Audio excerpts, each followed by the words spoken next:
Casual Magic has been sponsored by Quiver, maker of the Quiver and Bolt deck cases and other fine deck holding accessories. Use the code CASUAL on their website for 10% off your order.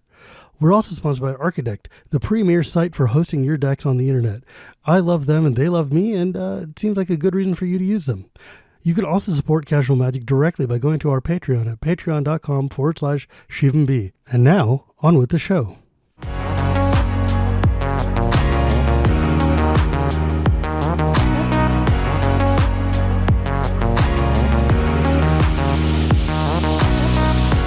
Hello and welcome to Casual Magic, the show where we talk about the fun side of Magic the Gathering, usually, except for this episode.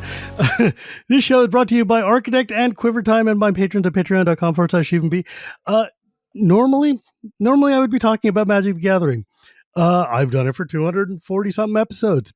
However, once in a while, I like to bring on my friends who do really, really cool things to talk about. And because this is a self-indulgent hour, which even you get to listen.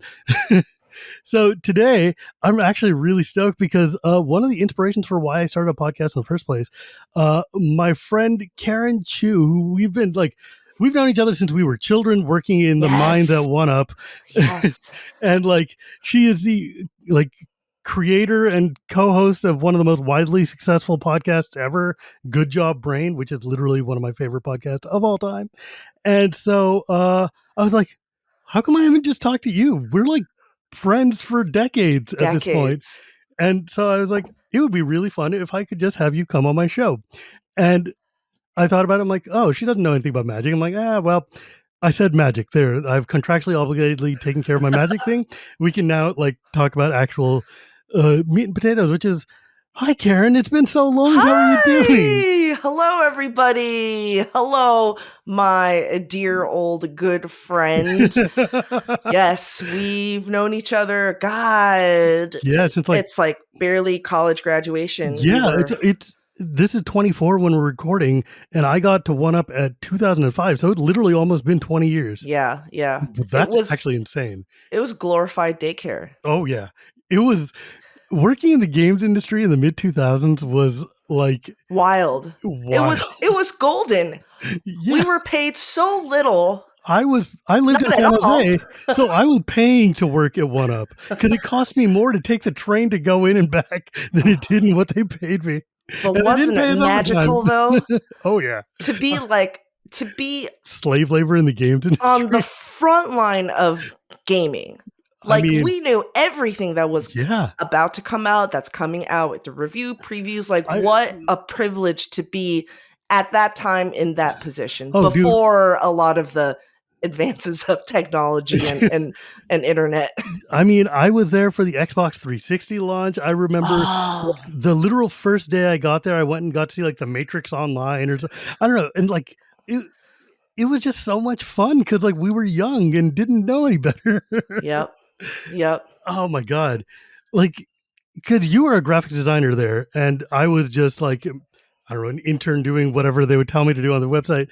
But man, it was great. And I've made so many good friends who've just become insanely big things, but are still just we all came up together in the crap hole of E3 and working in the fish tank. Yeah. Oh yeah. Oh my God. Dude. Yeah, you guys don't understand. Imagine if we were in a box that's, let's say, 10 feet long by 4 feet wide and it had 12 computers in it that were 20 people. Yeah, and 20 people and literally no ventilation. It was just a hot box and we were dying. And it was great because we were playing DDR and talking about Street Fighter, and it was all the... I think back on those days sometime and I'm like, if I had any inkling, I would have been smarter than to do that, but I was too dumb to know that this is not healthy. So I was just having a great time. Oh, I mean, so what is that? 2005, 2006. Yeah. In some ways, OneUp was really the big inspiration of cult of personality, you know, kind of the influence. I mean, now it's influencer, but back then, we didn't have YouTube. What came out in 2006?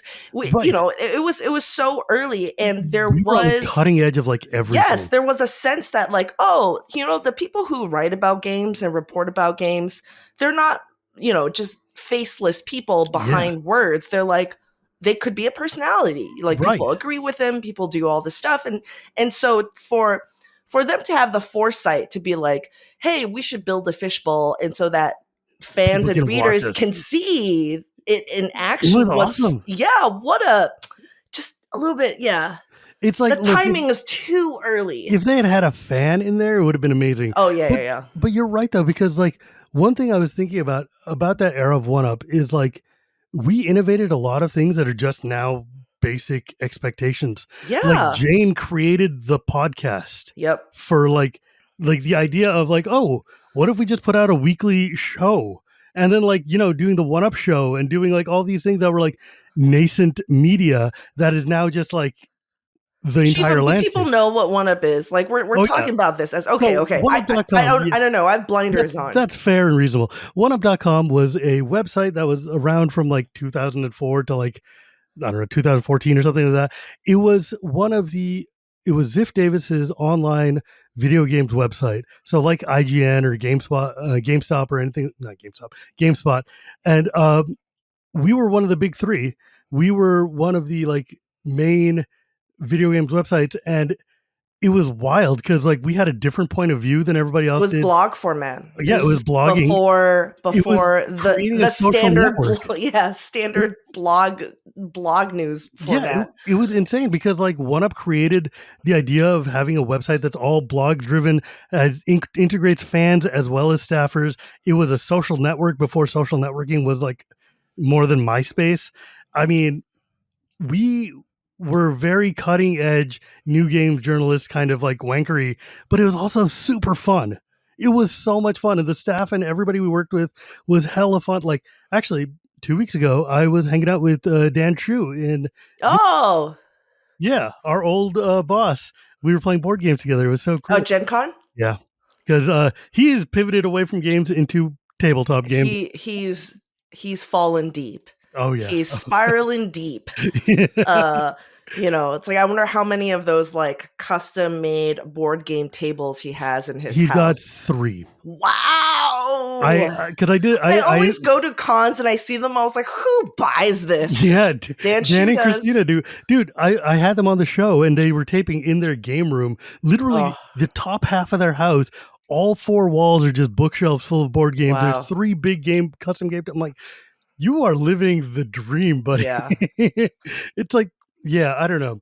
But I didn't just bring you on so we could talk about our childhoods together. Yeah, I did, though, because that's also fun. But the thing is, it's like one of the things you did after like leaving OneUp, I think, it was after leaving OneUp, is that you got together with a bunch of people that we know and created one of the coolest podcasts ever. I mean, you did, dude. Good Job Brain rules, and it's been around forever. I mean, you did have a very long hiatus. Yes. But, like, I re-listened to those episodes dozens of times. It is hard to say that there's any media content that I've re-listened to more than, like, your show and, like, Anthony Bourdain's TV shows. It's like, there's stuff that's just, like, it's like comfort food to listen to, like, random nuggets of trivia of random things that are always vital. It's just... Your show is so good and so perfectly, it captures what is good about podcasting. It captures what is good about like short form audio content, but also long form audio content. It's great for driving or like if you just listen to one segment when you're waiting for the bus. And it's just like, holy crap, you like out the door found the formula and just killed it. With no precedence. And I think that's, look, our show is not a professionally done show. It's made by 3 nerds, like in their house. Like there's no studio. We don't have, but there's no budget. It's like we're almost kind of spending money to make the show. But anyways, yeah. The show it's so funny because the show hasn't deviated that much in terms of structure and content. Why do we tell the people what Good Job Brain is? Oh, yes.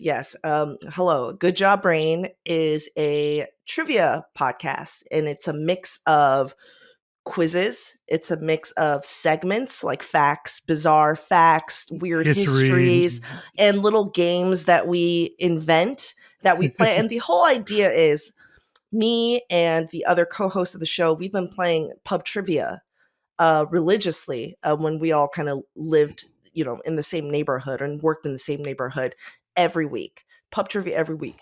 And it's kind of this idea that, like, yes, there's the fun pub trivia aspect of it, but there's the conversations, there's the method of how we get to our answers, there's guessing, and there's banter, there's disagreements, and so it's capturing that vibe, and like we want to invite you, the listener, to our table. Yeah, like you guys have it. There are it's weird to feel parasocial about my actual friends, but your show makes me feel like super parasocial, like, because it's parasocial. Yeah, it's like this weird notion of like, it feels like you're sitting at a table with your buds who are just spitting random nuggets of facts, which is literally, my joy in life is just sharing random chunks of something.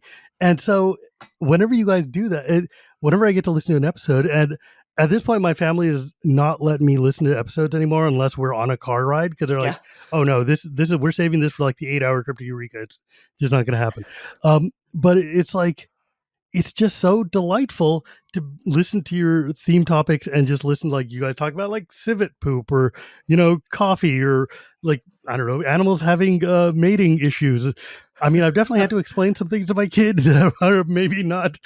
It's family friendly. Well, it's definitely mostly family friendly. It's not made for kids, but it is family. Yeah, friendly. it's a very safe podcast. It's safe for grandma, basically. Yeah.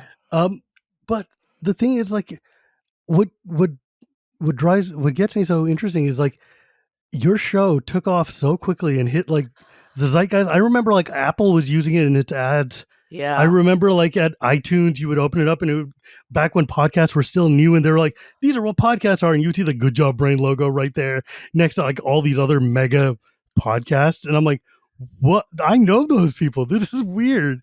And like, and the fact that you're still able to do it after this many years and life changes and just all of the things that we go through as we age and stuff is a testament to A, how strong the concept is, and B, how cool you guys are.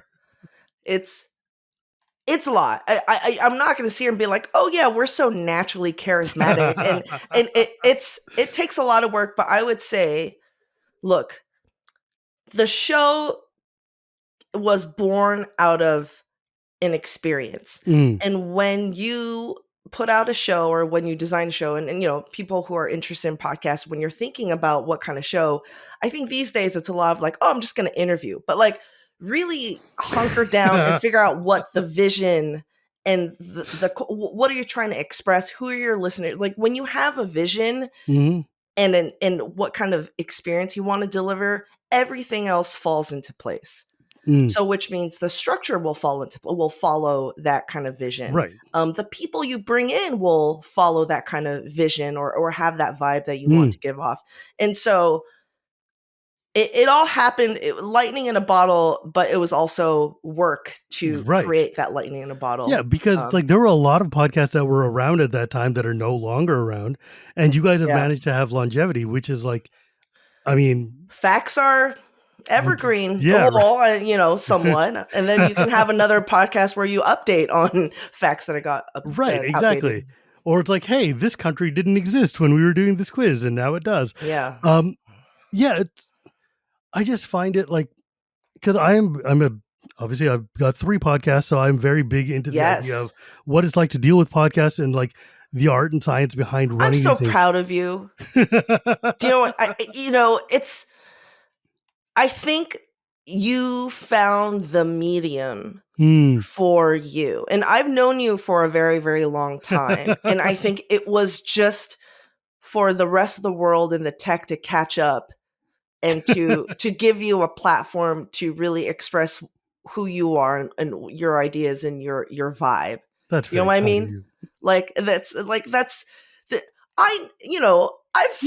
sat next to each other, and I've heard you talk about like everything, religion and art. You know, here's the final these are like, and it's like, I've and before it was just like, wow, this guy's really into like what he's talking about, and he really wants to share it. And it's like, oh, now you found the right.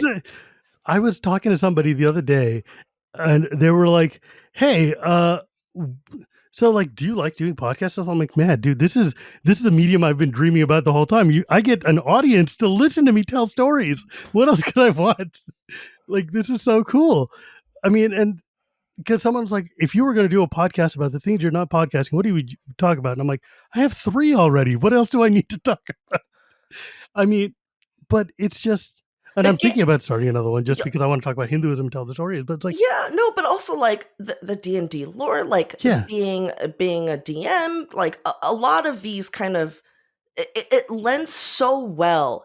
I don't know about video, but like audio, it's so intimate, right? And it's so parasocial, for lack for a better word, but like it's so intimate, and I think that's what really draws people in. So I was in the Netherlands at the beginning of summer because I went to MagicCon. I'm big into Magic. I'm a celebrity in Magic the Gathering. So people, so like people invite me places and want to get my autographs on things. It's kind of very cool. So when I was in the Netherlands and people were lining up to see me, one of the things was there was a kid who was like, from Hungary. And they're like, yeah, look, I don't get to play Magic very often, but I love listening to you and your co-host sit and talk about things because you make me feel like I'm still in the community, that I've still got a part here. Or listening to you interviewing all these people makes me feel like, oh, look, I get to hear what all these cool people I love to talk about. And I'm in like small town Hungary or Estonia or Finland or whatever. I'm like, hey, what? I didn't know people in Finland cared enough to listen to me. That's podcast. No, like, kidding. I'm like, that's awesome. Okay, let's dude. Some guy told me he's a long haul trucker from like Turkey to Paris or whatever. A lot of truckers, yeah. Yeah, and he's like, I use your podcast to help me learn English, and I'm like, that's sick. Okay, let's go. And it's, but this medium, because it's audio, and like I do video reluctantly only because a lot of people listen to podcasts behind their spreadsheets at work. Yeah. And I'm like, oh, that's fair. Why not? Whatever. But what it is just like being able to bring these conversations to people, or just giving, like, I think audio, like people focus on video way too much. Like we have a lot more chances to listen to audio than we do to watch videos. And there's just something vulnerable and like intimate about being in audio that I just like a lot. And I love being able to share. That's why I think I like your show so much, because it's like, it's just facts and it's cool. It's people who are excited to tell you things that they have learned, which is maybe my favorite thing in the world. Yes. Somebody's being stoked to tell me something.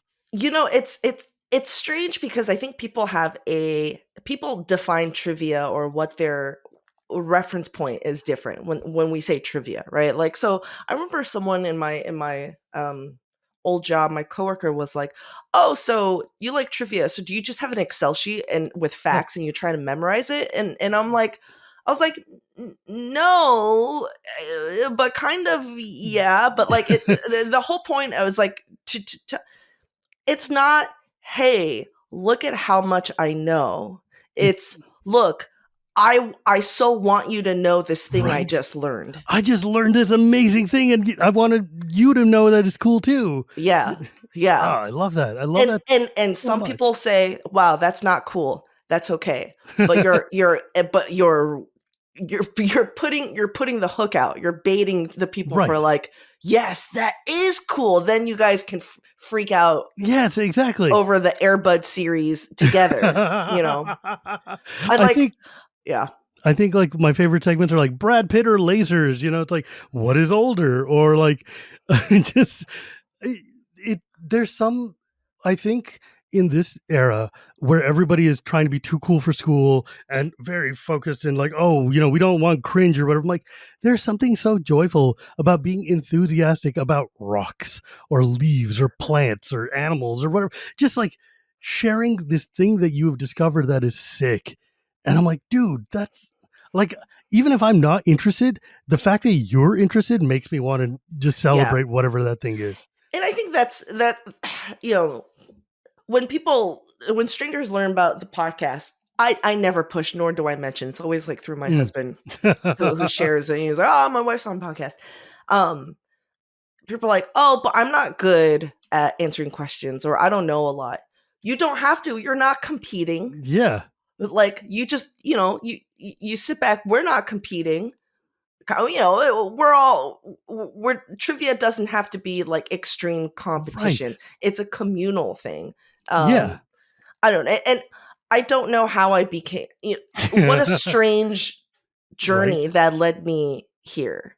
Like, and you talked about like the early success with Yeah. You Apple guys put being out on a book. newspapers. Yeah, like a lot of it is because we really didn't have that much competition. The podcast landscape in the mid 2000s was Pretty like, barren. NPR. yeah, it was barren. It was like couple like media sites that put out their kind of remnant content, or and then you have Mark Maron, who was kind of the first like comedian, and that started out the whole comedian kind of yeah, because they're like, podcast oh, I could just journey. do my stand-up Yeah. on weekly. Yes, it's like a talent tree. Right. Like back in the day, it was like the first kind of, okay, do I want blacksmithing, and that's going to lead me to, or do I want to do like herbology? Then I can maybe be like an alchemist, like yeah, a exactly. poison expert.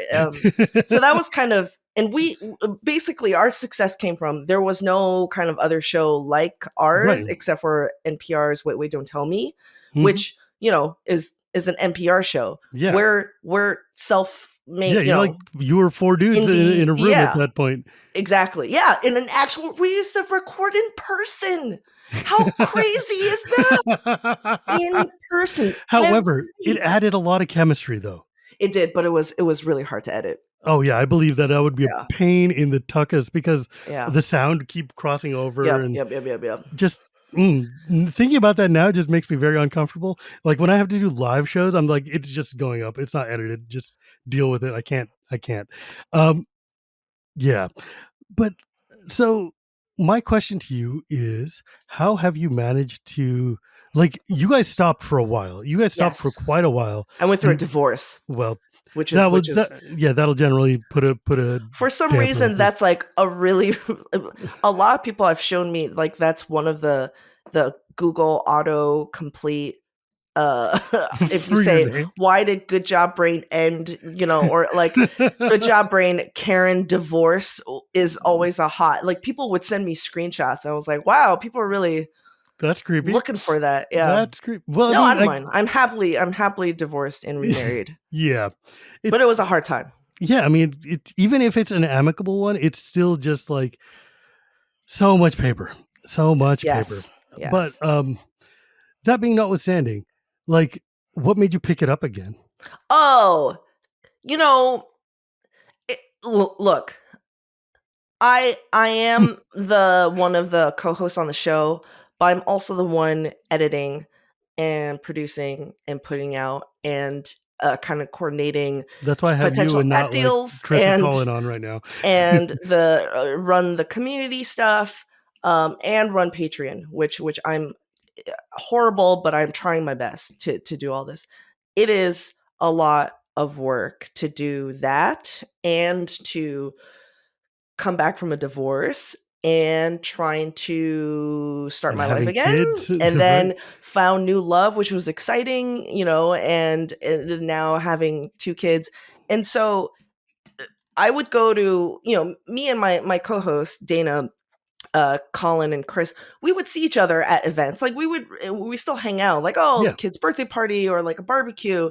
And like every time they would be like, hey, maybe we should start up the show again. We should re-record. We never said we're going to go on a break. I just became a little bit absent, and it wasn't until, and I was like, yeah, great idea. But secretly thinking, I was like, oh God, I don't know if I'm like ready to take on all that work. And, and they're so earnest and they really want to do it. But like, I was like, and it's like, hey guys, if you could help a little, it would be nice. Well, no. I mean, it's so much work just to I know, be a co-host on the show, right? I have 3 of these, I know. Yeah. But it wasn't until I won on a trivia game show that which allowed me to quit my job for a year or not work for a year based off of off my winnings. That's pretty rad. Yeah, that everybody's like, oh, let's start the show back up again. as let's see, and we did a lot of modifications, right? The show used to be every week, weekly, no breaks. Now it's 2 seasons a year, 10 to 12 episodes, so that we have summer break for our kids, and then holiday break with and time to actually gather and do research. Oh, we do it like the day before. Yeah. I would say this. It's not that, yes, we procrastinate, but the hardest part of, for people who don't know, Good Job Brain, every episode has a topic. And it is up to you how you interpret that topic. So, for example, like one topic was gold. And then I did a segment about like goldfish, and someone did a segment about, hiding gold from the Nazis, or like different. Yeah. And then someone had a quiz about movies with gold titles, so it's kind of, you interpret what the topic is. And it's really hard because sometimes we have a topic in theory we're like, oh, that sounds totally doable. I'll find something interesting. And it's trying to find that one thing that takes a long time. Once it hooks you yourself, once it interests you enough, it's going to make it like, that's the hard part, is you have to find it interesting enough to share with other people. And if it's genuine, you're genuinely think you're like, wow, this is so cool, then that's going to be a great segment. Yeah. And sometimes it's hard to find that magic. Yeah, and we don't land all the time. Like, there are a lot of things I don't air. There are a lot of segments that like went okay. But that's kind of the process. Yeah, like you can tell sometimes you're like, I mean, it's just from a content standpoint. Sometimes like, oh, this one is a little shakier than the other ones, but it's like, whatever, dude. The theme is there, and not every episode is going to hit because you've done so many of them. It's like we're running out of things to talk about. You know what, you guys? I've got like a long list of things you haven't covered yet that I'm like, oh, okay, please share. Like, where you haven't done very many on literature, on like novels or on books and poems stuff. You guys haven't covered languages. You haven't done like just there's like a lot of you covered a lot of food and a lot of like animals, but like it's because I'm into it. Yeah, I know, and I think that's super sick. But like, there's like large swaths of just cultural trickiness that you haven't dealt with, and I think it's super neat. A lot, what this is more of a recent thing is for me to be more not considerate, but to be like cognizant of non-American, to be not so American pop culture driven, which is hard because that's the fun, for a lot of people, that's like the fun part, but to expand and to really reach out. So that I'm always thinking about that. And the other one is young, not being too comfortable in our sphere of 90s knowledge, and not even 2000s, sure, but like current kids stuff. Yeah. And I say kids lovingly. I don't mean that to be patronizing. Right, but like you mean like the 2010s and beyond, where we would not have been like specifically in the zeitgeist stuff. Exactly. And I mean, that's a challenge, right? Like, I think that's why it's always really funny to listen to you guys do like the Trivial Pursuit card at the beginning. And it's like 1970s television edition. And I'm like, oh boy, we're going to be in for a lot of MASH or something. But because it's very easy when you're doing podcasting to fall into the rut that you're used to of just talking about the same thing over and over and over again. And that's only going to get you so far before your audience like, I've heard this story, and keeping yourself relevant is so challenging. Like for me, I'm lucky. This show's an interview show. I just talk to random people. It's evergreen content. I can do it and it'll work. But sometimes you're like, how do I keep myself from sounding like a 40-year-old talking about things for 20-year-olds, right? Like, that's a weird trick. But trivia though is like the stuff you guys cover is kind of just universal in terms of age group, at least. So like, you're not going to be talking about Chappelle Roan versus Chappelle Show, right? So although that would be a really funny. You say Chappelle Roan? Chapel Roan. Is it Chapel Roan? Is it Chapel? I've literally never heard the name pronounced. I was just thinking that's Dave true. Chappelle. Chappelle Roan. Yeah, Chapel Roan. Chapel Roan. But I think that would be a really funny segment, wouldn't it? Like, just in Oh text at boy. least. Okay, no, that would actually be fraught with danger. Don't do that. Oh boy. Do vegetables instead. Have you guys done one? Why carrots are orange yet? Sorry. Yes, of course. Oh yeah, of course you have. Like, Netherlands. Yeah. I was in the Netherlands. I was just thinking about Oh, okay. the fact that like that was an early. I think that's in like one of the the very early teens. episodes. Yeah. What has it been like going from 4 hosts to 3? Because I know that felt to me like a very big challenge to overcome because you had a dynamic. For those who don't know, for a long time, Good Job Brain is 4 people, including me. And it's a great kind of everybody's a Ninja Turtle, like or everybody's a Sex in the City or Harry Potter houses, even though we don't really like that anymore.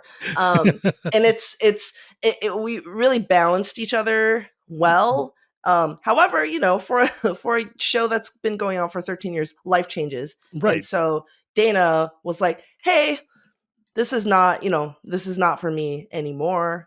Yeah. I'm going to go, it takes a lot of time. And it's like, yeah, it happens. I mean, we also took a break because, I went through stuff and like, all of us have kids. And so we all had to. So moving down to 3 is so what I do is now I have to kind of make up the content whole, right? It used to be kind of like 4 people, we all had like a piece. And so now I kind of take over a little bit more, or maybe Colin takes up a little bit more. And the segments get a little longer. We do 2 pop quizzes in the beginning, and it's not bad. The only, I would say, I mean, other than like the friendship hole, in real life, like, I mean, just not seeing someone every week, I think we're stuck. I think we have a potential to be stuck in in our 90s, 2000s whole, Colin and Chris are kind of very similar. Let's say just music, for example. Fleetwood Mac is going to be on the quiz every time. Yeah. So I mean, that's kind of an inside joke, but like their music taste, they're so nerdy about it, but they're very similar. Yes. Whereas like, me and Dana, hip hop, 2000s, current stuff, Miss Chappelle, Chapel Roan, like that, that kind of stuff. And so we do miss that. That's something that's very apparent if you listen to the show. And it's, I'm not going to educate on the other 2 on like, here's the holes of our knowledge, because then that's no fun. But that's something that, obviously, I know of, you probably know of as listeners. But people change. We have kids, we change jobs, people, we brought people into our lives. We also saw people leave our lives. And so that's the strange thing is listeners get they can see us evolve and grow, but they get a very curated, positive sense of who we are. That is one of the things about being a media personality or a content creator, an influencer, whatever it is. Can't have a bad day. Yeah, it's like we have to present ourselves in a very specific way, and it's like it's weird because, like, for instance, during Evo time, I'll be like, "Oh yeah, hell yeah, Street Fighter," and people are like, "Shivam, you like Street Fighter?" And I'm like, buddy. Yes. Like I talk about the other day, I was like, hey, how many of you guys knew I was a Hindu priest? And like, I have like 40,000 followers, whatever, on Twitter. And these guys were like, you don't just talk about magic all the time? And I'm like, buddy, okay, so maybe I've been curating too far and you guys don't understand the rest of me. But it's also like, there's this issue that you run into where people then think they know you based on this slice that you presented them. Oh, yeah. And then you get into some weird situations with people sometimes. And like, I mean, it's wild because in a way, this has been my whole career since even OneUp. Like in OneUp, I was a media personality. Then I was like, Gamergate happens. I was in that thing. And then like, I become a big deal in Magic. And now people all know me for this. And it's just being in the public eye of a thing means that you can't just be a normal person all the time because you don't know who's going to be reading and then who they're going to be telling and then what's going to come back to. Like, one of the things You're, I do is, yeah. I think you're giving me you're too generous or giving me too credit to be. You're way more famous.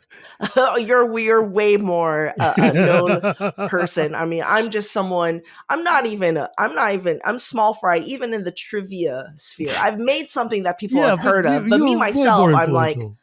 Come on, no no Karen. no no no no. I mean, I know Your voice it's is hard. very unique and recognizable. Don't give me that It's crap. terrible. It has like fried. Yeah. I'm not even a radio personality. My voice is not even made for the show. Oh God, yeah. You Well, it can, just yeah. Go ahead.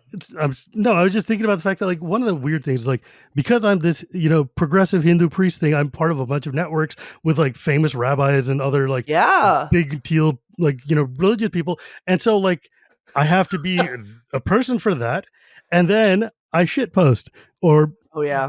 whatever it is. Oops, sorry. I guess that's my fault on my show. I'm not gonna edit it, deal with it. Yeah. But yeah, like, and then people are like, do you know you have the Pope following you? Are you really okay with saying these things, Pundit G? And I'm like, buddy, I'm like an American nerd. A I also multifaceted have this person.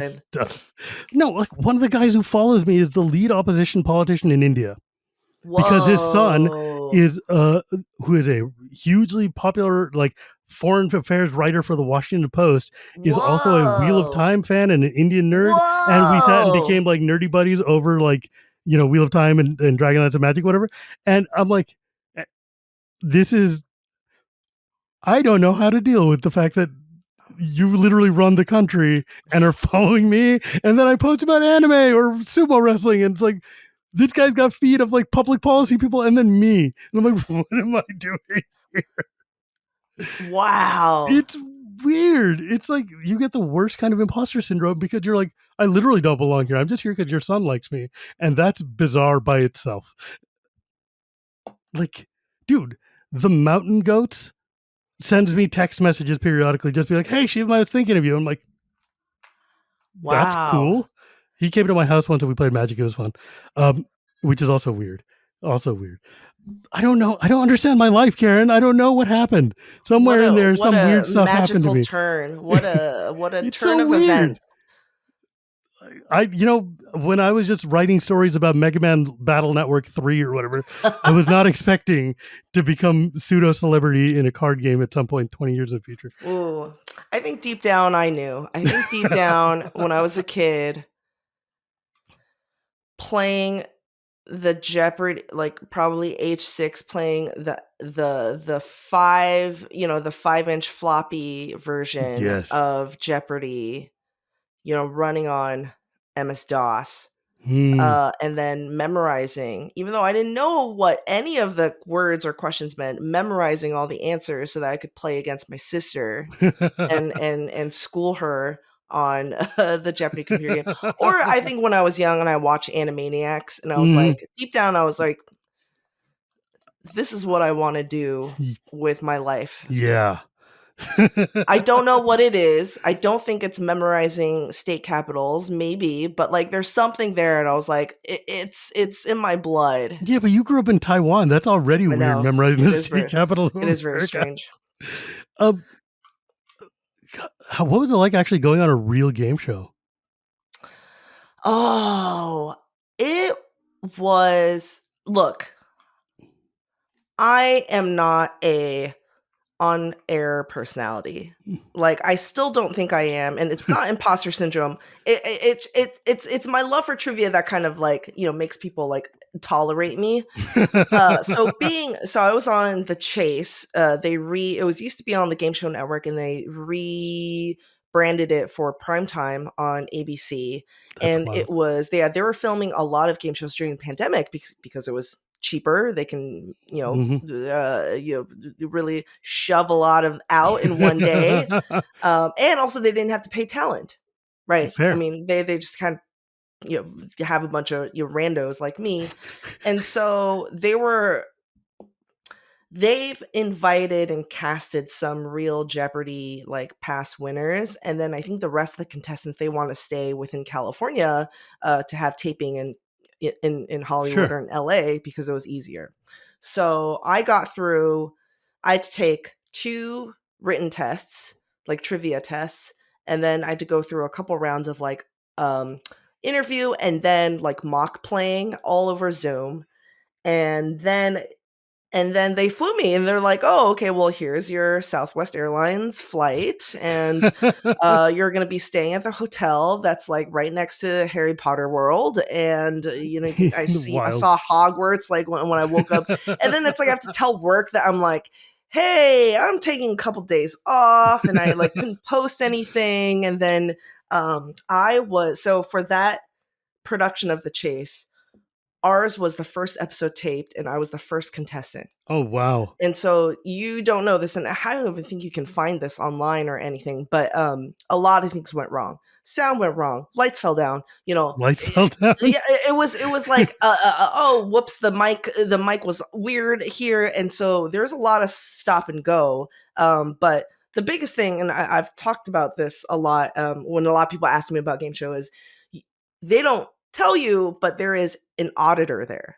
because it's still a gaming / gambling kind of operation.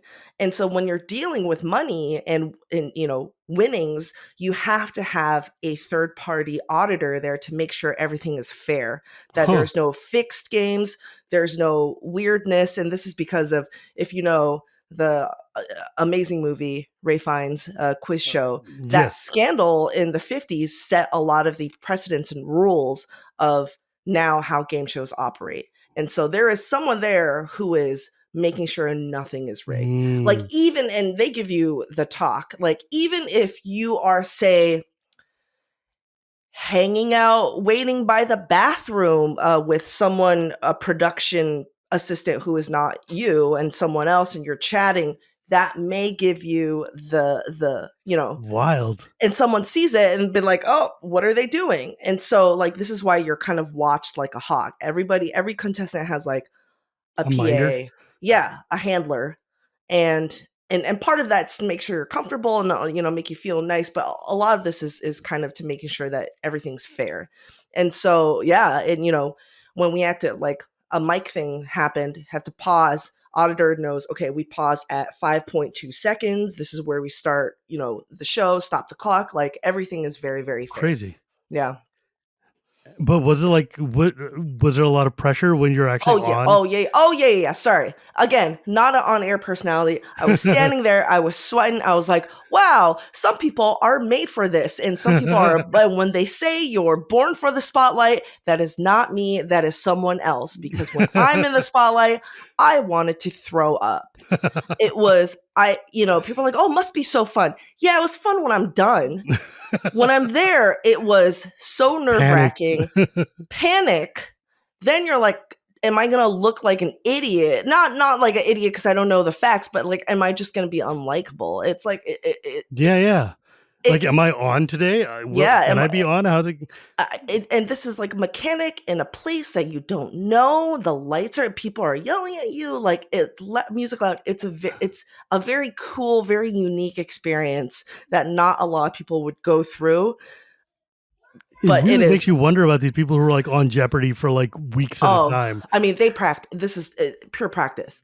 Like, I know people who they take, sometimes when you replace the toilet roll, like toilet paper roll, and there's like the spring, the rod that goes through the roll. People use that to practice like their muscle memory for buzzer, for Jeopardy buzzer. Because it's got the feedback, it has the tactile. Yeah. Yep. Oh, that's clever. And so a lot of these people, it's not like they just got plucked from the street and they're put on Jeopardy. Like, the people who win well on Jeopardy are doing their homework. Yeah, you have to, because you have to understand like the mechanism of how the question is constructed, how the answer is constructed. You have to muscle memory to be like, always answer as a question. Yeah, I mean, and you have to have a lot of just random garbage in your head. Yeah. and you know what? I didn't, I was definitely carried. It was, LeBron's teammate also gets the ring too. And so I got the ring and, you take the win. Okay. Like, I won a lot of money. I now watch a lot of shows on Netflix, like Is This Cake, or like I some love that other show. like reality competition show, or like the new Project Runway variations. Yeah, It's like they're sorry, can you hear that? it's fine. The baby, okay. Um, and it's like at the end of the season, they're like, and they just might win $100,000, and I was like, oh, that's a lot of work for Yeah, right. $100,000. Or a fragment of $100,000. Yeah.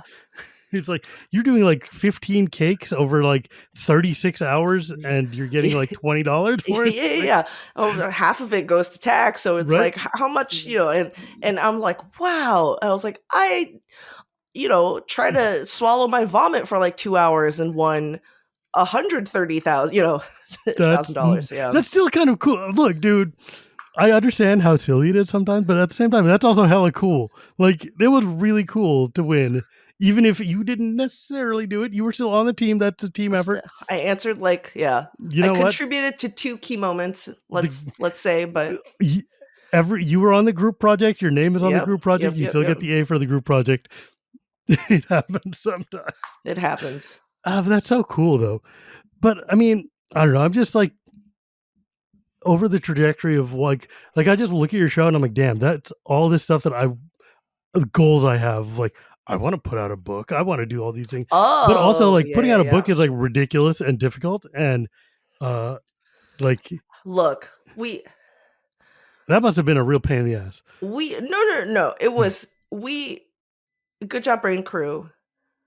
We're just doing our thing. Do you understand? Like we're not seeking out. We're not like, we don't have TikTok. We don't put out YouTube. You're Like, not looking for we're just doing what we You're do. just, mm-hmm. And and so the opportunities sometimes land on us, and we're like, okay. And sometimes it fizzles, sometimes it doesn't work out, sometimes it does. And like, like a network, like a podcast network.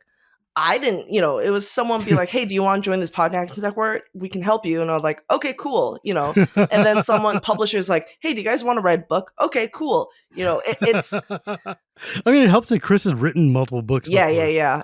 Writing a book. It's funny because I then got a book deal after that book, and you wrote about sharks, didn't you? Yes, I wrote about sharks. I'm a semi-professional shark expert. Which is called marine biologist, but I think that's a little bit that's fancy. too much of a stretch. Yeah. You're shark a marine enthusiast. Yes. Aficionado maybe, but aficionado. Yeah. Oh God, I wrote so many puns in that shark book. But the deadline is rough. Yeah, the deadline is rough, and you're like, I need to do what? And also, I had a full-time job. I was going through some stuff, but the Good Job Brain book was really fun because all 4 of us together. I remember I was working at Twitch. Over the weekend, we're at our Twitch, my desk, and I was like doing the InDesign, designing the book stuff, and it was very collaborative. We're really into it. That was a fun experience, but man, the deadline is rough. But yeah. But I mean, you would think we all work for basically magazines. Deadlines should be easy for us, but no, they're not. No, they're still real rough. No, but thanks to, I mean, here's a weird thing. So, I mean, there's a lot of awesome people, and getting recognized on a weird flight, or karma stuff. But like, so my now friend Johnny, who was a Good Job Brain fan, found out that I was moving to Seattle. He's like, hey, I'm in Seattle. And he was very, very friendly. And he's always like, oh, here's a cool place to eat. And I was like, I don't know who you are, but like, I'll be really friendly. Because that's what people kind of slide in my DMs and be like, here, you must like facts. Here's a fact. I always respond. I try to respond as much as I can. And then he's like, oh, I heard, you're out of a job and you got laid off. Like, I work at Valve. Do you, maybe you want to apply to Valve, the video game software. Yeah, we all know what Valve is. Okay. I mean, it's a different my social circle now is like other kids' parents, and no longer like the nerd central. I'm right there with you. And so I have to like, it's a video game company. And I was like, oh, okay. And he's like, just so you know, it's extremely difficult to get a job there. Yeah, it is. It's But Valve. but it's like you're welcome to apply, and I'd be happy to like talk to you about my experience. And it was like really serious. Like it's like we went out to lunch and he's telling me all this stuff. And this is like faced, I also like, because I was like, I invited him to my kid's birthday party, because they just had a kid. It was like, let's make this less weird. And so we became friends, and I was like, okay, I'll apply. And I applied, and he's like, you're not going to get anywhere, but you should apply. I don't know why. It doesn't hurt you. It's like, it doesn't hurt you. I was like, that's and that's what I did. I applied, and I got a like a Zoom call thing, and I didn't get the job I was applying for. And they said it wasn't the right fit, but there's this other job. Do you want to like, go through the kind of the hoops for that? And I was like, okay. And then I had another kind of interview thing, and then they're also they were like, oh yeah, we're talking to a lot of candidates. This is for a contract position. And it's like, we're talking to a lot of candidates. I was like, oh, okay. So I was like, sure. yeah. And then I was like, oh man. And then, so you probably won't hear from us like until like 2 weeks. I was like, oh, okay. And I get an email the next day. It was like, hey, do you want to work for us? I was like, yeah. Yes, I would love. What do you do there? All thanks to Good Job Brain. There we go. Isn't that insane that it was a person who listened to the show? It's like, hey, I saw that you provided me hours of cringe / laughter / knowledge, like, and I heard that you're in a tough spot, and I'm gonna reach out to you however I can to help you out of that tough spot, even though it might not go anywhere. But hey, casual Magic fans, I've been unemployed for a long time. If you have a job in the Bay Area, let me know. Yeah. And who knew? That's awesome, though. That's hella cool. Yeah. Like, that's the kind of full circle. You've put in work. You've put out a decade's worth of content. You got the reward. This is, your karma is coming back, right? Like, this is how it works. That's delightful. It's really cool. When you I mean, that and all your experience working at like magazines and now Twitch of all places. Oh yeah. I was at Twitch for you're no slouch. You are very, very talented and super cool. So it's like, oh, thanks. Okay, fair. What do you do at Valve? I work on Steam. I'm a designer, production designer. Like Steam doesn't really have a lot of graphics. It's very steel gray and kind of. Oh, this is for all the games. Oh, fair. Okay, that's the actual artwork. Yeah. The biggest. I didn't know it until I was in it. I was like one of, maybe I'm completely wrong, but like in my take is that one of the reasons why Valve or Steam is so successful is the strength of their localization. So every graphic you see, every text you see, like exists in 29 other languages. That's amazing. And so even if it's an image of, a game that says available now, there's 29 versions of that graphic in other languages that just says the available now is in a different language. That's crazy. And so, and I think, and that's the thing I talk about Good Job Brain, like, we're obviously America-centric because we live here, and sure, we don't know what we don't know. But once you get a little glimpse of, we're just, there's a whole world, you feel really humbled by that. Yeah. Does that make sense? I don't know. I'm getting a little 100%. Bit too existential. Yeah. And it's like, there's, let's say your friend, who came from your Netherlands friend or from anybody, like small town in like Bulgaria. When they load up Steam, it's in completely their language. I know, it's crazy. And that's insane. Yeah. Whereas you're so used to be like, I'll load something. Oh, this is like in English. I kind of can, I mean, to drag it back to Magic for a second, Magic is localized in a handful of languages.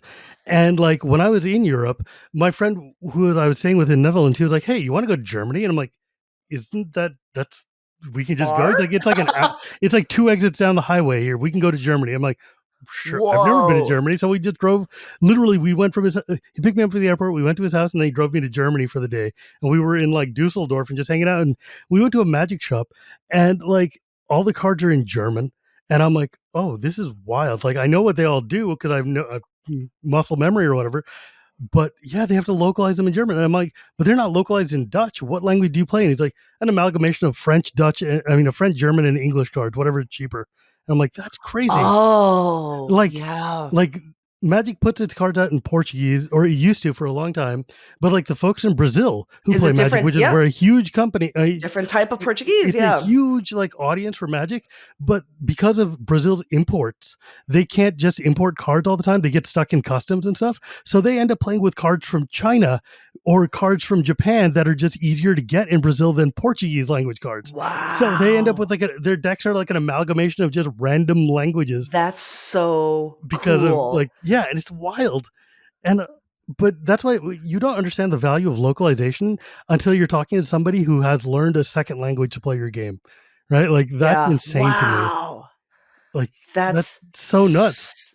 Wow. Do you remember Rob Bowen? Sorry, not to get too inside baseball. Rob Bowen, he was on Game Videos or OneUp show. I invited him to have lunch at the Valve cafeteria, and he used to work at Wizards of the Coast and did like production manager, like director stuff.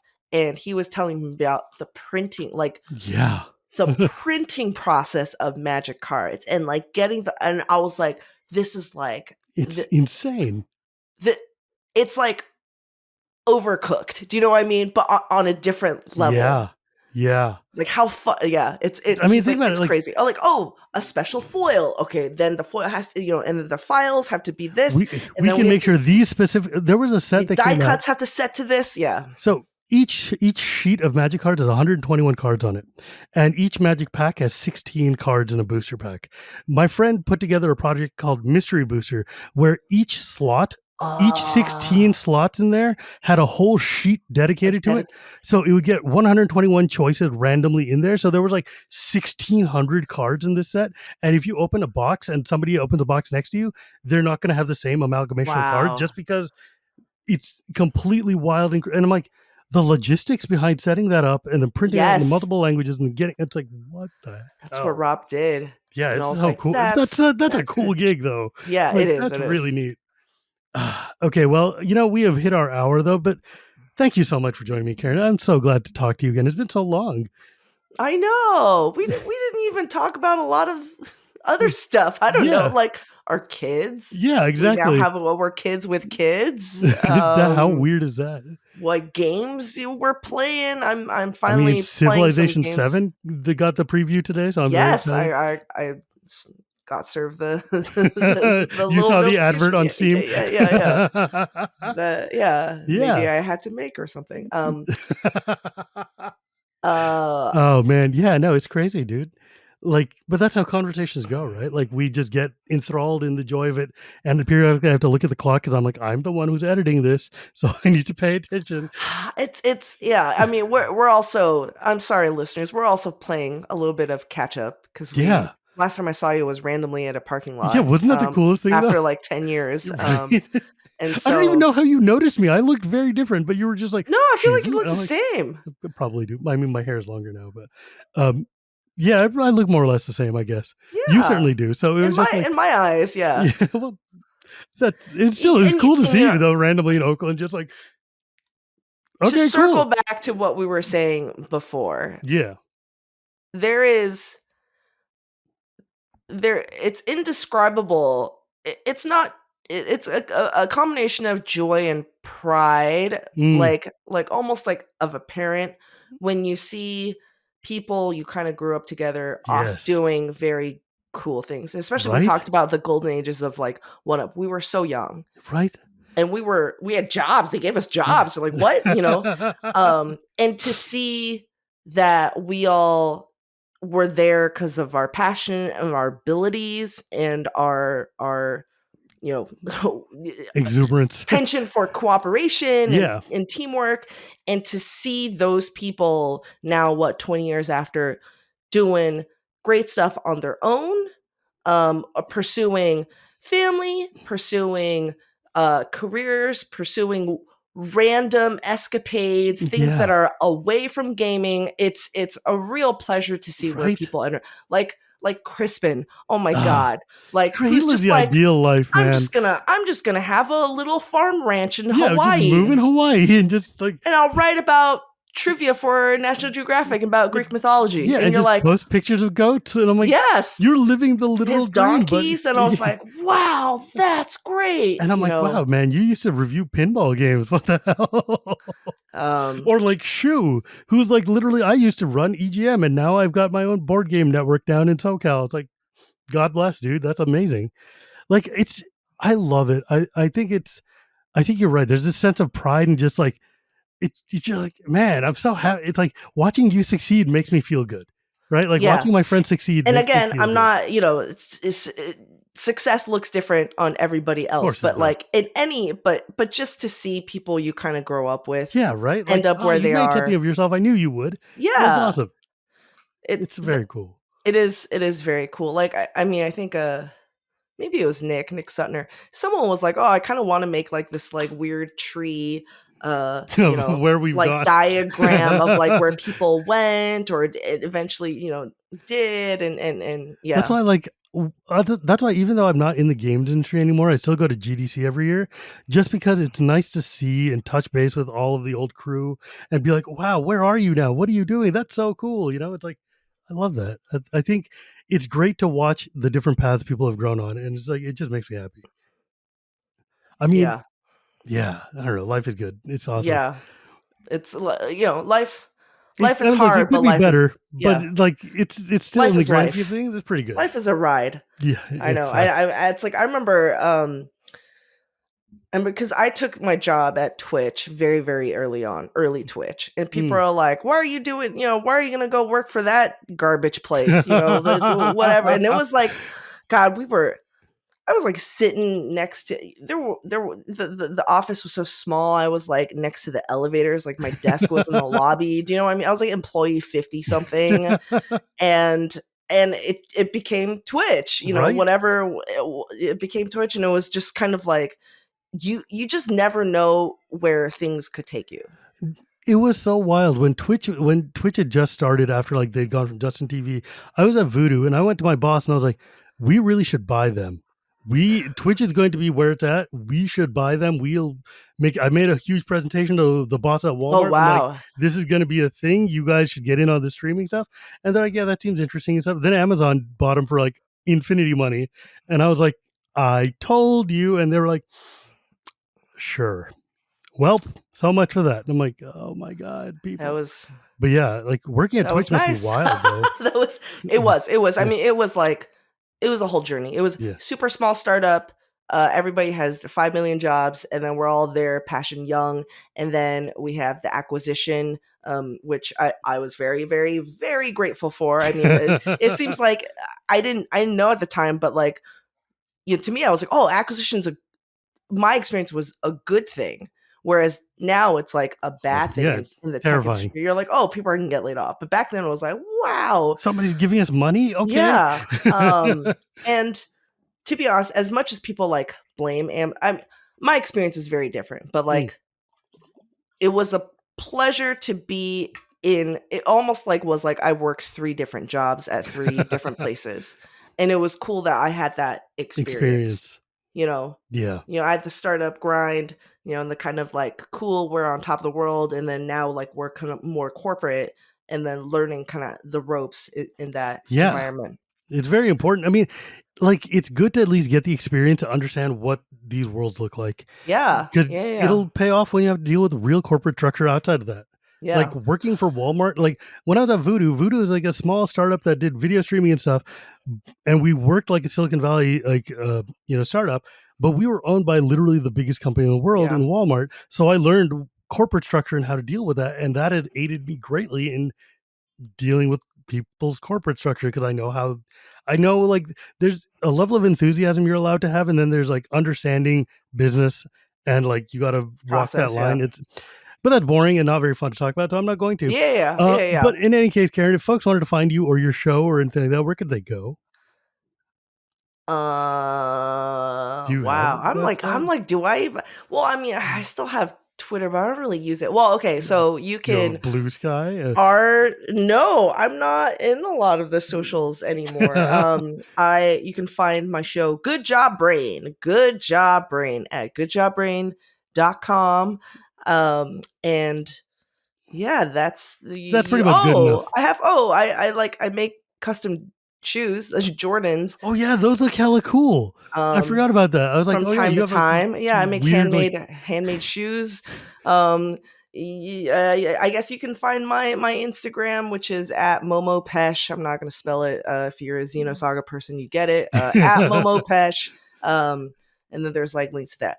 I'm not, I feel like I used to, that person. That you person used to have I a lot used more to be. going on.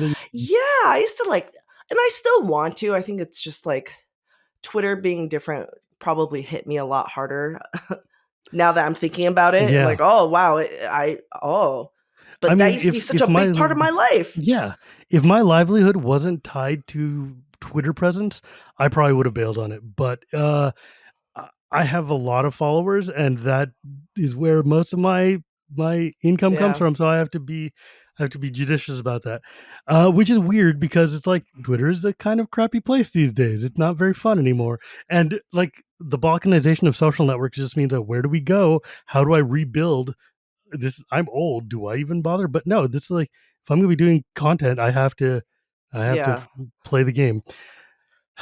I was actually thinking about you making shoes the other day because I was watching a bunch of YouTube videos about the fact that the best boots in the world are handmade bespoke boots from Indonesia. Oh man, Karen I've seen those makes shoes. I've seen those those are like so cool. Grandmaster status. But yeah, it's a lot of work, but it's cool to learn a very almost like an old world craft. Yeah. I got my wife's grandfather bequeathed me his stained glass making kit after he passed away. So I've got all this like glass and like saws and everything. So that's the next project I'm gonna go and teach myself how to do, just because I'm like, I've got these tools. I should figure out how to do it. That's cool. But anyways, thank you so much for joining me. It's been a delight to catch up again. We should just like talk sometime without having to record. It'd be fun to just chat. Why waste all that content? Right. God damn, it's so bad. I know. But how do I monetize what I like? Yeah. That's my life. I know. But my friend, as always, you can find me at Gearboard Gears, or you can find this podcast anywhere podcasts are sold, or at youtube.com every Tuesday, thanks to my editor, Dan. And you can also hear me on Shivam and Wheeler Love Magic, where we sit and talk about every single set in Magic, like twice a week and twice a month or whatever. And on the Chronicles of Dragonlance, where me and my other buddy talk about Dragonlance novels, because I like to hear the sound of my own voice a lot, apparently. But remember, my friends, it's not magic without the gathering, and we'll see you next time.